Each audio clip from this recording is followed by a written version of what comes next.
के अद्भुत रहस्य। तो सबसे पहले हम मंगलाचरण बोलेंगे।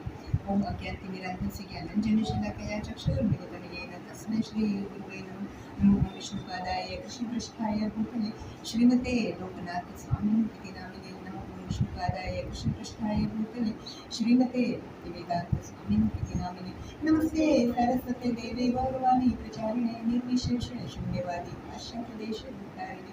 जय श्री कृष्ण चैतन्य प्रभु नित्यानंद श्री अद्वैत गदाधर श्रीवासादि गौरभक्तवृंद। हरे कृष्णा कृष्ण कृष्ण हरे हरे, हरे राम राम राम हरे हरे। हरे कृष्णा। तो सबसे पहले मैं जगत गुरु श्रील प्रभुपाद जी, परम पूज्य गुरु महाराज श्रीला लोकनाथ स्वामी गुरु महाराज जी के चरणों में कृपा की याचना करती हूँ और आप सभी माता जी के चरणों में भी कृपा की याचना करती हूँ, क्योंकि आप सभी भक्तों और भगवान की कृपा प्राप्त करने के लिए ही मैं ये प्रवचन दे रही हूँ। तो आप सब मतलब मैं जो बोल रही हूँ, जो भी अपने गुरुजनों के मुख से सुना है, जो भी पठन किया है और श्रवण किया है, उन्हीं में से कुछ वाक्यांश को मैं दोहराने का प्रयास करूँगी। तो मतलब ये हमारी पात्रता नहीं है कि हम अखिल ब्रह्मांड के नायक भगवान कृष्ण की जन्म के बारे में हम कुछ कथा करें, है ना। हमारी ये पात्रता बिल्कुल भी नहीं है, लेकिन फिर भी गुरु महाराज की प्रसन्नता के लिए हम ये प्रयास करेंगे। तो आप सभी आशीर्वाद दीजिए कि हम मतलब सही समय पर सही भाव से और सही वाणी का प्रयोग कर सकें। तो भगवान का अवतरण होता है। अब आते हैं कथा के ऊपर में। भगवान का अवतरण होता है इस धराधाम पर। भगवान का अवतरण क्यों होता है, क्यों भगवान अवतरित होते हैं, इस पर हम बात करेंगे। तो भगवद गीता में भगवान ने 2 श्लोक में बताया है कि भगवान का अवतरण क्यों होता है। 4.7 और 4.8 है ना, चौथे अध्याय का 7वां और 8वां श्लोक में भगवान बोलते हैं कि यदा यदा हि धर्मस्य ग्लानिर्भवति भारत अभ्युत्थानम् अधर्मस्य तदात्मानं सृजाम्यहम्। और जो 8वां श्लोक है 4.8, परित्राणाय साधूनां विनाशाय च दुष्कृतां धर्म संस्थापनार्थाय संभवामि युगे युगे। तो इन दोनों श्लोकों का अर्थ क्या है, जल्दी जल्दी देख लेते हैं। भगवान बोलते हैं कि जब जब धर्म की हानि होती है, मतलब जब जब ग्लानि होती है, धर्म की ग्लानि मतलब धर्म का पतन होता है, तब तक मैं यहाँ पर आता हूँ। और अधर्म की प्रधानता होती है, जब जब धर्म की हानि होगी तो अधर्म की प्रधानता होगी, तो तब तक मैं यहाँ पर क्या करता हूँ, अवतार लेता हूँ। मतलब भगवान कब आते हैं, जब ब्रह्मा का एक दिन, मतलब ब्रह्मा के एक दिन को हम क्या बोलते हैं, कल्पवृक्ष। तो ब्रह्मा के एक दिन में जो टोटल 14 मनु आते हैं, ठीक है, एक दिन में 14 मनु आते हैं। तो 14 मनु में से जो 7वें नंबर का मनु है, 7वां 7, वो होता है वैवस्वत मनु। तो उस मनु के काल में भगवान आते हैं। तो हम सब अभी ये कौन से मनु के काल में है, हम 7वें मनु के काल में, वैवस्वत मनु का मतलब उनका शासन चल रहा है। तो इस मनु के शासनकाल में द्वापर युग, मतलब कौन सा ये द्वापर है, 28वां द्वापर के अंत में भगवान आते हैं। तो भगवान ऐसा बता रहे हैं कि मैं तब तक आता हूँ। और भगवान क्या बोल रहे हैं, परित्राणाय साधूनां, मतलब साधुओं का, साधु मतलब भक्त, भक्तों का क्या कारण करना, मतलब उद्धार करना, भक्तों का उद्धार करना है और भक्तों को सुखी करना है, मैं इसलिए आता हूँ। और विनाशाय च दुष्कृतम्, मतलब दुष्टों का विनाश करना है ना, साधुओं को उद्धार करना है और दुष्टों का विनाश करना है। और धर्म संस्थापनार्थ है, मतलब धर्म की स्थापना करने के लिए संभवामि युग युग, मैं हर युग में प्रकट होता हूँ, ऐसा भगवान बोल रहे हैं। तो मुख्यतया भगवान के बोलने का यही अर्थ है कि जब जब धर्म की हानि हो रही है, जब जब साधुओं के ऊपर अत्याचार हो रहा है, जब जब अधर्म की प्रधानता हो रही है, तब तक मैं आ रहा हूँ। तो मुख्यतः भगवान क्यों आते हैं, भक्तों का उद्धार करने के लिए और भक्तों को सुखी करने के लिए। क्योंकि यदि केवल असुरों को ही मारना होता तो भगवान वहीं गोलोकधाम में बैठे बैठे एक इशारा कर देते, सारे असुर खत्म हो जाते। भगवान के लिए क्या मुश्किल है, जो अखिल ब्रह्मांड के नायक है, करोड़ों करोड़ों ब्रह्मांड जिसके श्वास से निकलते हैं, और करोड़ों करोड़ों ब्रह्मांड जब भगवान श्वास लेते हैं वापस तो उनके उदर में चले जाते हैं। उनके लिए असुरों को मारना कौन सी मुश्किल है, वो तो वहीं बैठे बैठे सब करते हैं, लेकिन फिर भी भगवान आते हैं। और दूसरी बात यह है कि धर्म की स्थापना, तो धर्म की जो स्थापना है वो तो भगवान के भक्त भी कर सकते हैं। तो फिर भगवान आते क्यों, भगवान के आने का पर्पस यही है कि अपने भक्तों को सुखी करना है, अपने भक्तों का उद्धार करना है। तो अब भक्त को सुखी करने का मतलब हम दुखी है ना, दुखी है हम। ऐसा कोई है कि जो बोल सकता है कि हम दुखी नहीं है? हर कोई दुखी है, ठीक है ना। जो करोड़पति है वो भी दुखी है, जो करोड़पति है वो भी दुखी है, और कोई अपने परिवार से दुखी है, कोई अपने बेटे से दुखी है, कोई अपने पति से दुखी है, कोई पत्नी से दुखी है, कोई आर्थिक रूप से दुखी है, कोई सामाजिक रूप से दुखी है, कोई शारीरिक मतलब किसी को बीमारी है उससे दुखी है, ठीक है। तो हर इंसान, हर जीव, इंसान की बात नहीं, जीव, हर जीव दुखी है ना, क्योंकि जन्म जरा व्याधि मृत्यु ये सभी जीव के जीवन में आनी है। तो हर जीव दुखी है। क्यों दुखी है? क्योंकि जो जीव होता है ना उसको पता नहीं, मतलब वो प्रेम का तत्व उसको नहीं पता कि उसको प्रेम किससे करना चाहिए, है ना। प्रेम करने वाला सही तत्व उसको नहीं पता है कि हमको प्रेम किससे करना चाहिए। हम किससे प्रेम करते हैं? हम अपने शरीर से प्रेम करते हैं, ठीक है। हाँ ठीक है, आईने में देखिए बहुत अच्छा नाप है, यहाँ ये पहन लो बस, हाँ मैं ठीक दिख रही हूँ ना बस। तो हम अपने आप से प्रेम करते हैं, ठीक है। बहुत बात अपने पति से, अपने बच्चों से, अपने जो रिश्तेदार हैं उनसे कर लेंगे, अपने अड़ोसी पड़ोसी जो हमारे सगे संबंधी हैं उनसे प्रेम करते हैं। लेकिन हमारा वास्तविक प्रेम क्या है? हम ऐसे आत्मा, मतलब हम आत्मा के रूप में किससे प्रेम करना है? परमात्मा से प्रेम करना है, क्योंकि आत्मा का स्वभाव ही यही है, क्या करना?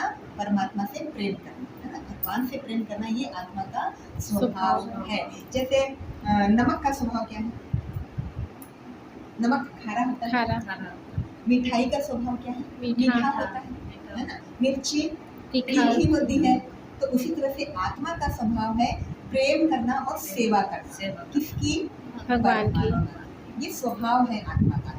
तो इसी तरह से हम लोग क्या करते हैं? हम लोग शारीरिक सेवा करते हैं, शारीरिक रूप से अपने लोगों की सेवा करते हैं। उसमें भी हमको सुख मिलता है थोड़ा बहुत, ठीक है, हाँ अच्छा है, मेरे पति मेरे बच्चे हमने कर लिया सेवा तो अच्छा लगता है। लेकिन वो जो सुख होता है ना वो एक बिंदु की तरह होता है, एक बिंदु, पानी की एक बूंद समझ सकते हैं। असल सुख यदि हम आत्मा के रूप में परमात्मा की सेवा करते हैं तो उससे जो सुख मिलता है वो सागर रूपी सुख होता है। समुद्र का सुख कैसा रहता है वो वैसा सुख होता है। तो भगवान के आने का पर्पस ये है कि भगवान इस धराधाम पर आते हैं क्या करने के लिए? अपनी लीला भी दिखाते हैं। अब भगवान लीला दिखाते हैं ना, क्या क्या करते हैं भगवान? 6 दिन में पूतना का वध करते हैं ना। पूतना कितनी बड़ी रहती है, पूतना की जो हाइट है बहुत बड़ी, बहुत लंबा चौड़ा, तो यहाँ से लेकर के नेत्रावती जितना लेंथ है उतना लंबी वो पूतना 30 किलोमीटर बता रहे थे उस दिन चंपा चौक, है ना। उसको मारना पहाड़ की जैसी वो दिखती है, तो उसको एक 6 दिन का बालक कैसे मार सकता है? लेकिन कृष्ण ने किया, तो लीला ही होगी ना। अब 7 साल की उम्र में उतना बड़ा गोवर्धन को उठा लिया, फिर दुनिया भर के जो असुर है, अविष्टासुर, पता नहीं कौन से असुर, सब असुरों को मारना है। तो ये कृष्ण क्या करते हैं? लीला दिखाने के लिए आते हैं। अब लीला दिखाना क्यों जरूरी है? क्यों लीला दिखाते हैं? ताकि हम भगवान का स्मरण कर सकें, है ना। हम भगवान का स्मरण कर, साधारण मनुष्य का हम स्मरण करेंगे क्या? साधारण कोई जन्म हुआ, पैदा हुआ, बड़ा हुआ, पढ़ाई लिखाई कर लिया, ठीक है, थोड़ा कुछ बन गया, शादी कर लिया, बच्चे हो गए, बूढ़ा हो गए, मर गए, उसके बाद हम उसका स्मरण करेंगे क्या? नहीं। हम कृष्ण का स्मरण करते क्यों? क्योंकि उन्होंने कुछ अलौकिक कार्य किए हैं, है ना। तो भगवान इसीलिए आते हैं इस धराधाम पर ताकि वो लीला कर सके और उनकी लीलाओं का हम क्या कर सके? स्मरण कर सके।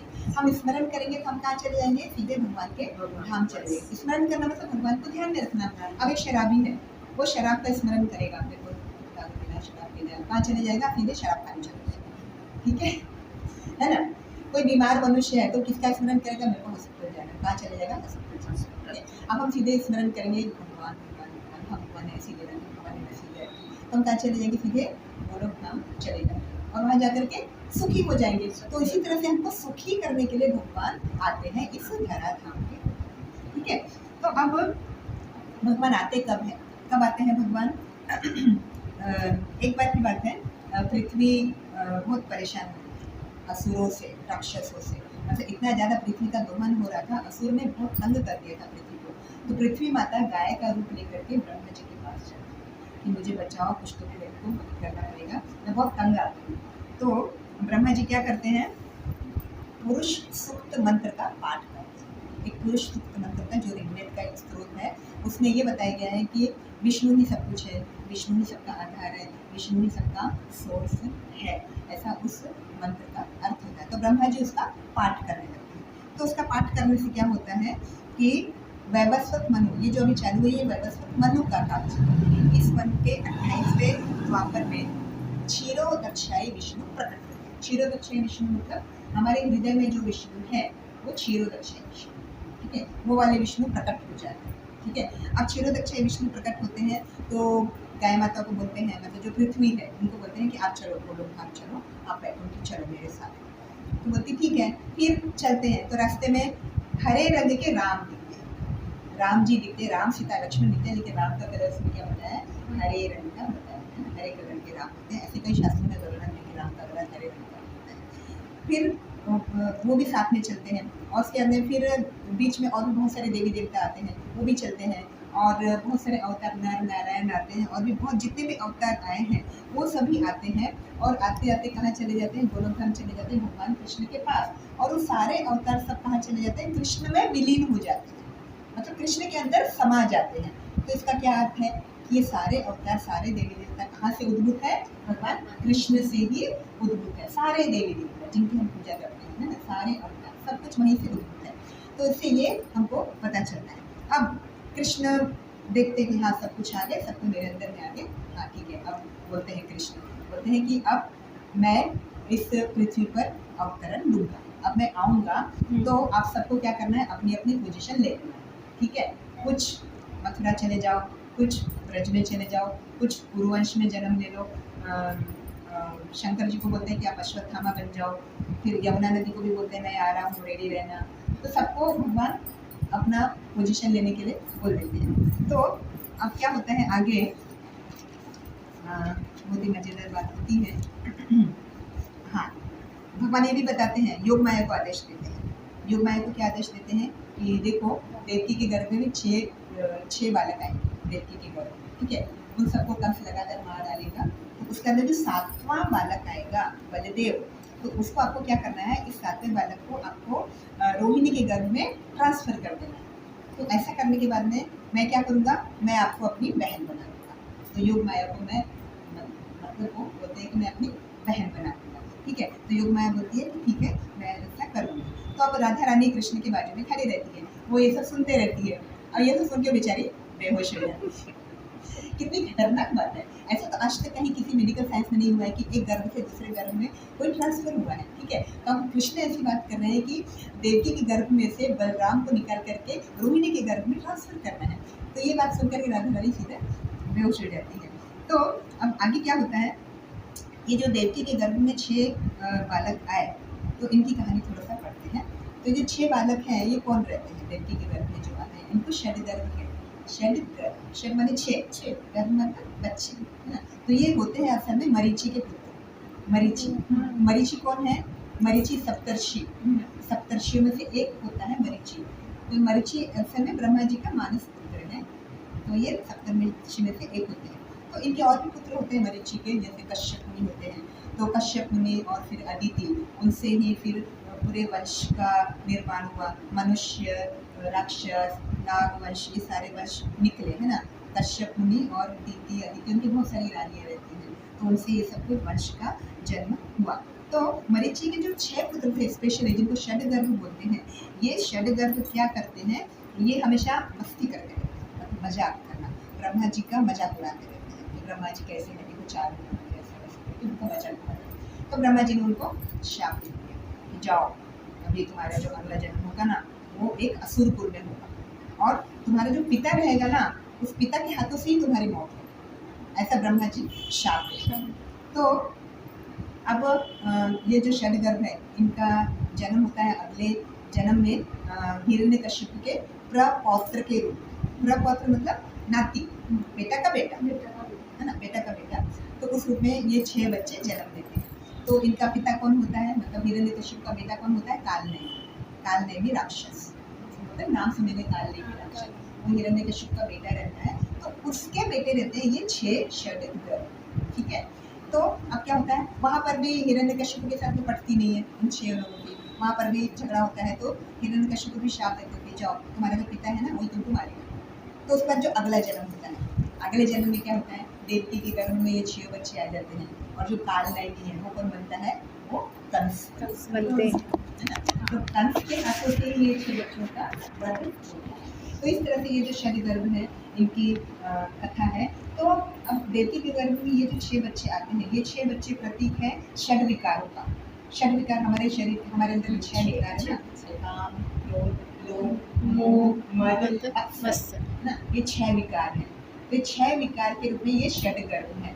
तो इनका एक एक करके कंस क्या करता है, वध कर देता है। इसका मतलब देवकी के गर्भ का क्या हो रहा है, शुद्धिकरण हो रहा है। देवकी के गर्भ से ये पूरे विकार खत्म हो रहे हैं। क्यों हो रहे हैं, क्योंकि इस गर्भ में किसको आना है, भगवान को। गर्भ का शुद्धिकरण हो रहा है। फिर सातवां जब आता है बलराम, तो उनको भी क्या होता है, ट्रांसफर कर दिया जाता है। तो देवकी को यही लगता है कि वो तो एबॉर्शन, देवकी यही समझती है कि वो तो खत्म हो गया है करके। तो फिर अभी आठवें रूप में कौन है, भगवान स्वयं प्रकट होते हैं। तो अब कृष्ण का दिव्य जन्म होता है। तो श्रीमद् भागवतम का जो श्लोक है 10वां स्कंद, उसमें पूरा वर्णन है। तो 10वें स्कंद का 3रा अध्याय का 9वां और 10वां श्लोक, उसमें भगवान कृष्ण जब जन्मते हैं तो कैसे दिखते हैं, किस रूप में वो आते हैं, देवकी की गर्भ से जब जन्म होता है उसका पूरा वर्णन है। तो श्लोक में पढ़ती हूँ जल्दी। तम अद्भुतम बालकम अम्बुजतीक्षणं चतुर्भुजं शंखगदा आदि उदायुधं श्रीवत्स दक्षिणं कलक्षोभिकौस्तुभं पीताम्बरं सान्द्रपयोधसौभगम। ये 9वां श्लोक है। तो इसमें श्लोक में क्या बोल रहे हैं, सुखदेव गोस्वामी बता रहे हैं, भगवान का वर्णन कर रहे हैं कि देवकी के 8वें पुत्र के रूप में भगवान श्री कृष्ण का जन्म होता है। कहाँ पर, श्रावण मास, ये श्रावण मास चल रहा है ना, श्रावण मास में अष्टमी की रात, अष्टमी की रात को नक्षत्र कौन सा है, रोहिणी नक्षत्र, और लगन कौन सा है, वृष लगन है ना, इसमें होता है। तो क्या होता है, 10 दिशाएं प्रकाशित हो जाती है, 10 दिशाएं होती है प्रकाशमान हो जाती है। और कृष्ण का जन्म ऐसा नॉर्मल डिलीवरी जैसा नहीं होता है, जैसे हमारे बच्चे होते हैं ना नॉर्मल, हम लोग जैसे होते हैं नॉर्मल डिलीवरी, हम लोग होते हुए पैदा होते हैं, कितना सारा लेबर पेन होता है हमारी माओ को, है ना, बहुत सारा कितनी तकलीफ होती है। तो भगवान का जन्म देवकी के गर्भ से नॉर्मल नहीं होता है, योनि मार्ग से भगवान आ रहे हैं और फिर देवकी माता को बहुत कष्ट हो रहा है, प्रसव वेदना हो रही है, ऐसा कुछ भी नहीं हुआ। भगवान क्या किए, सीधे प्रकट हुए देवकी के गर्भ से। भगवान सीधे सामने में देवकी को दिख रहे हैं कि अरे देवकी की तो पता भी नहीं चला, भगवान सीधे दिख रहे हैं कि अरे ये भगवान है करके। तो भगवान किस रूप में प्रकट हुए, भगवान साधारण रूप में रोते हुए बच्चे के रूप में नहीं आते नहीं। भगवान कैसे दिखते हैं, इसका वर्णन है यहाँ पर। भगवान कैसे दिखते हैं, आंखें कमल जैसी, ठीक है, और 4 हाथ हैं, सभी हाथ, एक हाथ में शंख है, चक्र है, गदा है और पद्म, ठीक है, और क्या है, वक्ष स्थल पर श्रीवत्स का निशान है, और गले में कौस्तुभ की माला है, और पीले रंग का कपड़ा, बच्चा पैदा होता है तो कपड़ा पहनता है नहीं, पीले रंग का कपड़ा, और शरीर बिल्कुल घने काले बादल की तरह, है ना, और बिखरे बाल एकदम बिखरे थे, मुकुट कुंडल कान में, हाँ, और ये मुकुट और कुंडल कहते तो वैदूर्य मणि कहते, वैदूर्य मणि के बने हुए थे, और करधन लगाते थे भगवान, हाँ, बाजूबंद, और कंगन, हाथ में कंगन लगाते थे, और पूरे जितना भी आभूषण से थे वो वैसे उस तरीके से भगवान देवकी के सामने प्रकट हुए। अब भगवान को इस रूप में देख करके वसुदेव और देवकी दोनों डर गए, डरेंगे ही ना, कोई भी डर जाएगा ना, ये कैसे कैसे, मतलब हमको, हमें लगा कि छोटा बच्चा होगा, ये तो पूर्ण विकसित भगवान है, चतुर्भुज रूपधारी भगवान के रूप में आए हैं, तो अब कैसे डर जाते हैं। तो अभी भगवान क्या करते हैं, जन्म लेते बराबर भगवान सबसे पहले उपदेश दे रहे हैं सबसे पहले अपने सबसे पहले माता पिता को उपदेश दे रहे हैं कि बोलते हैं कि मेरा सबसे पहला जन्म कृष्ण गर्भ के रूप में हुआ था, कृष्णी माता और सूतपा मेरे पिता थे, मैं उस रूप में पहले आया था। दूसरा मेरा जन्म हुआ वामन के रूप में, अदिति और कश्यप के पुत्र के रूप में। तीसरा मेरा जन्म हुआ कृष्ण के रूप में, आप दोनों के पुत्र के रूप में। तो इस तरह से भगवान भाषण देते हैं वसुदेव और देवकी। तो ये सब सुनकर वसुदेव तो नॉर्मल हो जाते हैं, हाँ चलो ठीक है, हाँ भगवान अच्छा है, सब ठीक है। लेकिन देवकी डरी हुई रहती है, देवकी का डर कम नहीं होता है, क्योंकि उसको देवकी की डरने की वजह क्या है, क्योंकि उसको ये पता था कि ये भगवान है, और उसको ये भी पता था कि अब अगर कंस को पता चल गया तो वाकई इनको कुछ न कुछ क्षति पहुँचाएगा। और वो तो माँ है ना, माँ है तो वो यही समझती है कि ये तो मेरा बेटा है, वो ये नहीं समझती कि भगवान है तो ये तो कुछ भी कर सकते हैं, वो ये नहीं समझती, बस वो पुत्र रूप में देख रही है, इसलिए वो डर गई थी। तो प्रार्थना करती है, इसका भी वर्णन है भागवत में। वो प्रार्थना करती है कि कृपा करके आप छोटे बालक के रूप में बन जाइए, बदल जाइए, छोटे बालक के रूप में आप आ जाइए। तो उसकी प्रार्थना से भगवान फिर क्या करते हैं, छोटे से नन्हे से बालक के रूप में अपने आप को बदल लेते हैं और बोलते हैं वसुदेव कि अब मुझे आप कहाँ ले चलो, गोकुल ले चलो। गोकुल में एक कन्या का जन्म हुआ, मुझे आप वहाँ ले चलो, वहाँ मुझे रखो, कन्या को यहाँ पर ले आओ, ऐसा भगवान आदेश देते हैं वसुदेव।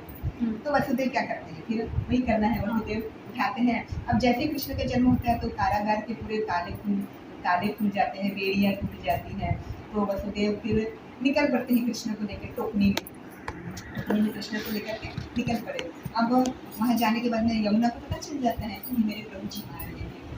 यमुना खुश, यमुना में बाढ़ आ गई, खुशी के मारे और लहरें बढ़ जा रही है। तो अब वसुदेव को यमुना पार करना था, कैसे करेंगे? वसुदेव बोले ठीक है मैं टोकनी को पकड़ लेता हूँ, फिर ऊपर ऊपर ऊपर करते जाते हैं, फिर यमुना भी ऊपर ऊपर ऊपर होते जा रही है। यमुना को तो क्या करना था, यमुना को तो भगवान के चरण स्पर्श करना था, अपने प्रभु के चरण छूना था यमुना को। तो वसुदेव अपनी टोकनी ऊपर कर रहे हैं और यमुना भी फिर ऊपर ऊपर और होते जा रही है। तो एक बार वो टोकनी गिर जाती है वसुदेव के हाथ से, तो टोकनी गिर गई, तो कृष्ण भी गिर गए पानी में। तो किसी तरह से उन्होंने संभाला वसुदेव ने और चिल्लाए, कोई लो कोई लो कोई लो कोई लो, मतलब कोई ले लो, मेरे कृष्ण को कोई ले लो। तो वो जो जगह है उस जगह का नाम पड़ गया कोयलो घाट। कोई लो घाट उस जगह का नाम पड़ गया। तो वसुदेव पकड़ लिए किसी तरह से, फिर आखिर में यमुना जी ने भगवान के अपने प्रभु के चरण का स्पर्श कर लिया। तो वो यमुना क्या है, साक्षात चरणामृत है ना, साक्षात वो धाम है यमुना जी, चरणामृत है भगवान का। तो इस तरह से फिर वसुदेव पहुंच जाते हैं। अब आगे हम चलते हैं एक दूसरी कथा की तरफ, नंद महाराज की जो कथा है ना। अभी तक तो ये वो कृष्ण का जन्म हुआ है जो ऐश्वर्यशाली कृष्ण है, ऐश्वर्य है ना, जो षड्भुजधारी थे और जिनको बदलने के लिए बोला देवकी माता ने, ये षड्भुजधारी कृष्ण का जन्म हुआ देवकी के गर्भ से। अब हम दूसरी तरफ जाते हैं नंद महाराज की तरफ। तो नंद महाराज कौन है, इससे पहले ये देख लेते हैं कि प्राकृतिक घटना क्या हुई, मतलब कृष्ण का जन्म हुआ तो प्रकृति में क्या क्या फेरबदल हुआ। सब कुछ अलग ही हुआ जब कृष्ण का जन्म हुआ। तो अष्टमी की रात थी और चंद्रमा बिल्कुल पूर्ण चंद्रमा था। तो उस समय 10 दिशाएं प्रकाशित हो जाती हैं। अब 10 दिशाएं मतलब 4 दिशा तो हम जानते हैं, पूर्व पश्चिम उत्तर दक्षिण, और फिर जो बाकी के 4 8 दिशा, ईशान, वायव्य, नैऋत्य, आग्नेय है ना, ये 8 दिशा पता है। बाकी 2 दिशा, एक अधो और एक ऊर्ध्व है ना, ऊर्ध्व ऊपर वाली, अधो नीचे है ना। तो टोटल हो जाती 10 दिशा, 10 दिशाएं प्रकाशित। अब अपने आप अग्नि प्रज्वलित हो रही अपने आप ही। तो साधु लोग क्या कर रहे हैं, फिर यज्ञ कर रहे हैं, अपने आप ही अग्नि प्रज्वलित हो। तो साधु बोले चलो भी हम अग्नि जल ही रही है तो हम यज्ञ करने बैठ जाते हैं, रात में यज्ञ करने के लिए बैठ गए। अब यज्ञ वगैरह सब हो रहा है। अब रात हो गई, मतलब पूर्णमासी का था, चंद्रमा एकदम पूरा खिला हुआ था। तो कमल का जो फूल होता है उसको क्या लगा कि दिन निकल गया, कमल के फूल को लगा कि दिन निकल गया, इतना बड़ा चंद्रमा निकल गया, ऐसा लगा कि दिन निकल गया, और कमल भी पूरा खिल जाते हैं, चारों तरफ कमल ही कमल खिले हुए नजर आए।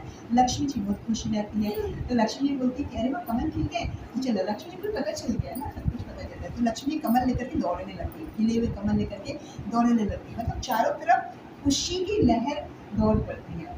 तो ये कमल के प्रसंग को लेकर ही भगवान के हर अंग के आगे ना कमल शब्द आता है, क्योंकि कमल खिल जाते हैं है ना। हर नाभि कमल, हस्त कमल, चरण कमल, कमल नयन, तो हर चीज के हर अंग के आगे कमल का जिक्र होता है। तो इसी वजह से खिले हुए कमल को देख कर, तो ये जो देवी के गर्भ से भगवान का जन्म हुआ, ये कृष्ण, ये कैसे हैं, षड ऐश्वर्य युक्त कृष्ण भगवान है। अब नंद महाराज की तरफ आते हैं। नंद महाराज कौन थे, पर्जन्य महाराज के पुत्र। पर्जन्य महाराज मतलब वो गोप वंश के राजा रहते हैं, पर्जन्य महाराज।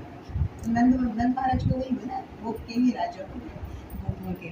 तो अब ये तो नंद महाराज है। दूसरे होते हैं शूरसेन। शूरसेन मतलब वसुदेव और कुंती के पिता। वसुदेव और कुंती बहन भाई रहते हैं ना, उनके पिता शूरसेन रहते हैं। तो शूरसेन कौन होते हैं, यदुवंशी होते हैं ना शूरसेन। तो यदुवंश के जो राजा होते हैं, मतलब शूरसेन के बेटे वसुदेव के बेटे कृष्ण। तो शूरसेन कौन हो गए, कृष्ण के दादा है ना। तो ऐसा रिश्ता है। अब नंद और वसुदेव का रिश्ता क्या है, दोनों मित्र रहते हैं। नंद और वसुदेव दोनों मित्र दोस्त रहते हैं। तो ये जो नंद महाराज रहते हैं ना, इनका विवाह होता है यशोदा से, ठीक है। तो बहुत उम्र हो जाती है नंद महाराज की, वो भी 80 साल हो जाते हैं, उनको कोई संतान नहीं होती। तो एक शांडिल्य ऋषि रहते हैं, वो बताते कि आप गोपाल मंत्र का यज्ञ करो। तो गोपाल मंत्र का यज्ञ करने लगते हैं नंद महाराज। तो ये यज्ञ की जो अग्नि रहती है ना, उस अग्नि में से एक नीले रंग का तेज निकलता है, नीले रंग का प्रकाश निकलता है। वो प्रकाश ऊपर जाता है आसमान में, और आसमान में जाकर के बच्चे का शक्ल लेता है। वो नीले रंग का प्रकाश एक बच्चे का रूप लेकर के फिर वो नीचे आता है। बच्चे की आकृति नीचे आती है और नीचे आकर नंद महाराज के हृदय में समा जाती है। नंद महाराज के हृदय में, फिर नंद महाराज के हृदय से वो यशोदा के हृदय में ट्रांसफर हो जाती है। वो आकृति, बच्चे की आकृति नीले रंग की। तो यशोदा को ऐसा लगता है कि उस उनके हृदय में से कुछ तो भी उनके गर्भ में प्रविष्ट हुआ है, कुछ तो भी उनके गर्भ में गया है, ऐसा यशोदा माता को लगता है। तो उनके गर्भ में कौन गया है? भगवान कृष्ण, नीले रंग। तो इस तरह से यशोदा मैया गर्भवती हुई। उनके गर्भ में बालक के अलावा एक कन्या भी थी जो कि योग माता थी, है ना। तो इस तरह से यशोदा के गर्भ में 2 रहते हैं, जुड़वा, ठीक है। तो अब जैसे जैसे समय बीतता है, 9 महीने हो जाते हैं, 9 महीने हो जाते हैं, तो यशोदा माता को लेबर पेन स्टार्ट हो जाता है ना। क्या बोलते हैं उसको? प्रसव वेदना, प्रसव वेदना स्टार्ट हो जाती है। तो 9 महीने होने के बाद में जब रोहिणी नक्षत्र आता है, कोई भी नक्षत्र होता है ना, उसके 4 चरण होते हैं। तो तीसरे चरण में रोहिणी नक्षत्र के तीसरे चरण में भगवान कृष्ण का जन्म होता है, और एक और कौन? योग, है ना, मतलब एक बालक और एक बालिका का जन्म होता है। तो अब क्या होता है? अब 2 कृष्ण का मिलन होगा, ठीक है, थोड़ी सी सीरियस बात है। 2 कृष्ण का मिलन होता है। तो अब यशोदा ने भी इधर एक बालक और एक बालिका को जन्म दिया है। अब उधर से वसुदेव जी आ रहे हैं टुकड़ी अपने कृष्ण को, ठीक है, वो भी कृष्ण है, इधर ये भी कृष्ण है। तो अब क्या करते हैं? अब वसुदेव सीधे आ जाते हैं लेबर रूम में। ऐसा कहीं हो सकता है क्या? सीधे आ जाते हैं। तो क्या होता है, इसके पहले जब कृष्ण का जन्म होता है यशोदा मैया को, तो उस समय में योग माया के प्रभाव से, योग माया भी थी ना, योग माया का भी जन्म हुआ, तो योग माया के प्रभाव से यशोदा सो जाती है।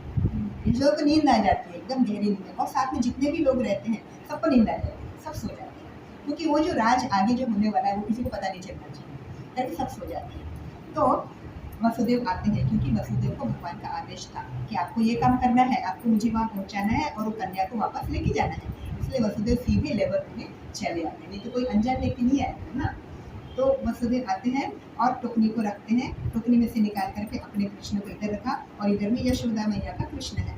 तो देखते ही देखते थोड़ी देर में वो दोनों कृष्ण क्या होते हैं? एक साथ जुड़ जाते हैं, दोनों कृष्ण एक हो जाते हैं, मतलब वसुदेव का कृष्ण और यशोदा का कृष्ण। तो इस घटना का केवल एक ही साक्षी था, और वो वसुदेव जी। उनके सामने ही ये सब कुछ हुआ, दोनों कृष्ण का मिलन हुआ। इसका मतलब जो लोग यशोदा मैया के गर्भ से जो कृष्ण का जन्म हुआ, वो कैसे कृष्ण थे? वो माधुर्य भाव वाले कृष्ण, माधुर्य। और देवकी के गर्भ से, मतलब जो वसुदेव जो कृष्ण को लेके आए थे, वो षड ऐश्वर्य वाले पूर्ण पुरुषोत्तम कृष्ण थे। तो दोनों कृष्ण का मिलन हुआ, इसीलिए कृष्ण एक साथ क्या दोनों काम करते हैं ना, असुर को भी मारते हैं, माधुरी वाले भी, है ना, दोनों काम कृष्ण करते हैं, ठीक है, क्योंकि वो दोनों का मिश्रण है, 2 कृष्ण एक में है। तो अब टोटल वहाँ पर कितने हो गए? केवल एक बालक है और एक बालिका, ठीक है, ये 2 लोग हैं। अब यशोदा की आँख खुल जाती है, अब सब नॉर्मल हो जाता है। फिर वसुदेव कन्या को लेते हैं और लेकर के कहाँ चले जाते हैं? वापस जेल में, वापस मथुरा चले जाते हैं। तो मथुरा जाने के बाद में फिर क्या हो जाता है? फिर से वो कारागृह के जो ताले थे वो वापस लग जाते हैं, उनकी जो बीड़ियाँ थी वो वापस लग जाती है, सब ऑटोमेटिकली सब हो जाता है। कंस को बताते हैं कि हाँ, इनके यहाँ पर लड़की ने जन्म लिया है। तो कंस आता है, फिर देखता है कि लड़की ही है, उठाता है ऐसे करके और पटक ले जाता है दीवार के ऊपर। तो वो हाथ से फिसल जाती है, फिसल के बोलती है, आसमान में जाकर के बोलती है, कुछ है दुर्गा का रूप लेकर के बोलती है कि मूर्ख, तो मुझे क्यों मार रहा है? मुझे मारने वाला तो जन्म ले चुका है। तो फिर कंस को थोड़ा सा बुरा लगता है कि अरे ऐसे कैसे, हाँ सही में मैं कुछ गलत कर रहा था। तो फिर कंस माफ़ी मांगता है देवकी से, और देवकी माफ़ भी कर देती, देवकी के 6 बच्चों को कंस ने मारा, फिर भी देवकी ने अपने उस भाई को माफ कर दिया। क्यों? क्योंकि देवकी के अंदर में कोई विकार था ही नहीं। देवकी के जो भी विकार थे वो षडगर्भ के रूप में मर गए निकल थे, चुके खत्म थे। हो गए थे। इसलिए देवकी के मन में कोई द्वेष नहीं, कोई ईर्ष्या नहीं, कोई ऐसा नहीं कि तूने तो ऐसा किया था, मैं क्यों तुझे माफ करूं, ऐसा कुछ भी नहीं। देवकी ने उसको माफ कर दिया। तो अब क्या होता है आगे, उधर चले गए, कन्या उधर चली गई। इधर क्या होता है, यशोदा के गोद में सुंदर सा नीले रंग का बालक है ना, जो कि कृष्ण है। तो वो इतना सुंदर है कि मतलब उसको छूने से भी डर लग रहा है यशोदा मैया। नाखूनों में से तेज निकल रहा है, इतना तेजवान है वो, पूरा शरीर घने घने काले काले बादलों की तरह, गुजरे गुजरे बाल है, और पूरे छाती के ऊपर वो निशान है, श्रीवत्स का निशान है। और मतलब उनके बहुत सारे, उनका वर्णन है पूरा भागवत में दिया है। शरीर एकदम उनका मक्खन से भी ज़्यादा मुलायम है भगवान का, कृष्ण का। तो ये सब देख करके नंद को भी बहुत खुशी मिलती है। तो नंद बोलते हैं कि इस समय में जितनी भी गायों का दूध निकल रहा है, उन सारी गायों को मैंने दान किया। जितनी भी गायों का दूध अभी निकाला जा रहा है, सारी गायों को मैंने दान कर दिया, बहुत सारी गायों को मैंने दान कर दिया। और नंदोत्सव, अगले दिन नंदोत्सव किया उन्होंने। नंदोत्सव में पहाड़ बनाए गए, किसके धान के पहाड़ बनाए गए, उसको अच्छे से रत्नों से सजाया गया, और सबको बुलाया, सारे देवी देवता सबको बुलाया गया। और ये नंदोत्सव है, ये 6 महीनों तक चला। हरी बोल। 6 महीनों तक कैसे चल गए किसी को पता नहीं चला। और जब दिन निकल गया तो सब लोग ब्रह्मा जी को बोलने लगे कि अरे इतनी जल्दी दिन क्यों निकल गया, हाँ? ये तो चलते रहना था, और ये और चलते रहना था। तो इस तरह से ये भगवान का दिव्य जन्म है। लास्ट में एक श्लोक बोलेंगे, फिर अपन खत्म करेंगे।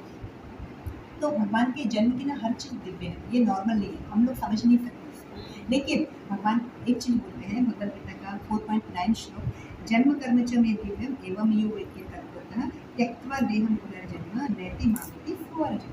तो भगवान ये बोलते हैं कि मेरे जन्म और कर्म को जो भी समझ लेता है ये दिव्य है। तो मेरा जन्म और कर्म दिव्य है, इनको जो भी समझ लेता है वो पूर्व जन्म को प्राप्त नहीं होता। तो उसका पूर्व जन्म कभी नहीं होता, जो इसको अच्छे से समझ लेता है। तत्वतः मतलब अच्छे से समझ लेता है, जो समझ लेता है वो, उसका दोबारा जन्म नहीं होता। वो कहा जाता है उनके मेरे धाम को प्राप्त होता है। हरी बोल। तो ये भगवान के अंतिम, मतलब हमारे लिए ये था भगवान का ये श्लोक। तो इतना कहकर मैं आज का प्रवचन समाप्त करती हूँ।